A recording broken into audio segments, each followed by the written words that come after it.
So in the Argentinian drill, the outside boat is required to tack. That could happen for any number of reasons. In a real race, maybe you want to get to the left side of the course.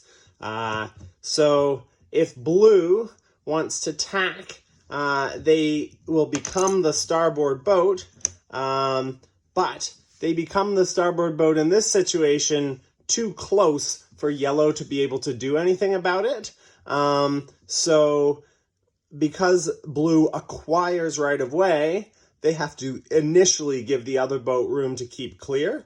And yellow can keep clear by sailing on, or maybe if you tacked a little bit further over here, yellow might keep clear by tacking, which is totally reasonable for them to do. But not only do they have to do an emergency tack, which probably isn't fast for them, they end up giving you dirty wind. And so then you have to throw in another tack, and now you've just forced your competitor to go the way you wanted to go and forced yourself to go the way you didn't want to go. So it's really bad if you make a decision to go left, and because you're going to get an advantage from that left side, and instead you do two unnecessary tacks and encourage your competitor to go the right way.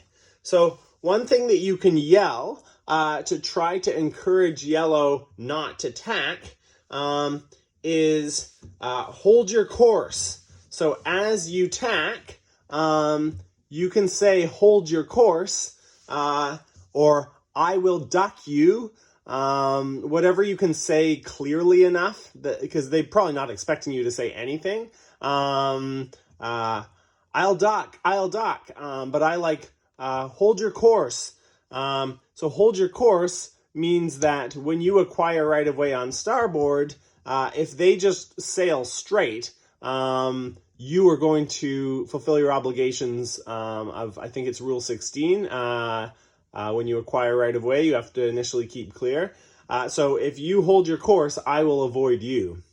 Now, this is not actually in the rules. If you yell tacking or yell hold your course, it's just a courtesy. It has no meaning in the rules. The jury doesn't care what you yelled if it goes to a protest. But it can be helpful because you assume that yellow is going right because yellow wants to go right and you want to go left. So if you say hold your course, yellow's probably going to say, yeah, that's what I wanted to do anyway. But it will give yellow the confidence to not do an emergency tack right in your face. If you are a bit further ahead, another thing that people sometimes yell is tacking. So blue might say tacking because they think that there is enough room for yellow to either duck or tack, and that's just a courtesy because you don't want boats to hit. But when you yell tacking as the leeward boat, leeward port boat here, because you're going to tack onto starboard, you're kind of admitting that you're tacking a little bit too close, maybe. So the boundary is, if once you acquire right of way, have you given this giveaway boat enough space to be able to tack with you or to duck? So I think the main thing I wanted to say here is don't yell tacking if you're down here. If you say tacking, that sounds to me as the windward boat as though you're going to try to call starboard after you finished your tack. So I might just ignore you and take my chance in the protest room that you didn't give me room to keep clear. Or if I hear you, the blue boat say tacking, I might tack as well. And that's really bad for the blue boat. Now the blue boat has to tack back again and back again because they wanted to go left. So if you get into that situation, like there's a good chance that blue says, hold your course, and yellow says, yeah, right, I want to go left, and yellow tacks that way because it's obvious that the left is favored. Then blue has to do these 3 tacks. and I was yelling about this on the water, but it was probably hard for you to hear, that when you are forced to do 3 tacks, it's really important that the first 2 tacks are very good, or the third one is going to be almost impossible. The second one's going to be really bad if the first one's bad.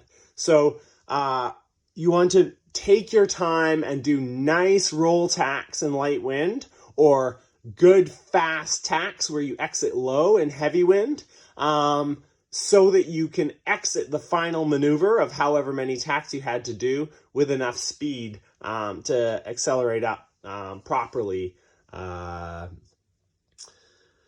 Right. The other thing that I should mention here is that if you say hold your course, and yellow says, no, I want to go left, I'm not holding my course. If they tack in front of you, as soon as they've crossed head to wind, they are now the giveaway boat. So if you tacked over here and they tacked right here and haven't finished tacking, maybe this is their final angle, that's head to wind. So they cross head to wind and then you have to avoid them. Then yellow has fouled blue. Yellow has to avoid other boats while they're tacking. But that's more if blue tacked over here. If blue tacked right next to them, there's an argument that yellow could say, blue acquired right of way, and I did everything in my power to avoid blue, and everything in my power was tacking away from blue. So I tacked, and then blue had to avoid me, and that's fair because blue does have to avoid me when blue acquires right of way. Blue has to initially let me avoid them. But those last couple are a little bit more technicalities. It's just about trying to give the windward boat confidence to not tack in your face if they don't want to tack in your face. For clarity, I should just add that this tacking versus holding your course thing that I'm talking about is not room to tack. So you actually are required to yell for room to tack if there is an obstruction, like a rock or a starboard boat. Then blue has to call for room to tack, giving yellow enough time to tack. And then I go through room to tack in a bunch of different videos at length. But all this I'm talking about is when people just yell tacking in the middle of the water. Not room to tack, but just tacking to give the windward boat some warning. That's different than room to tack. That's not part of the rules. Room to tack is written into the rules. Tacking is not.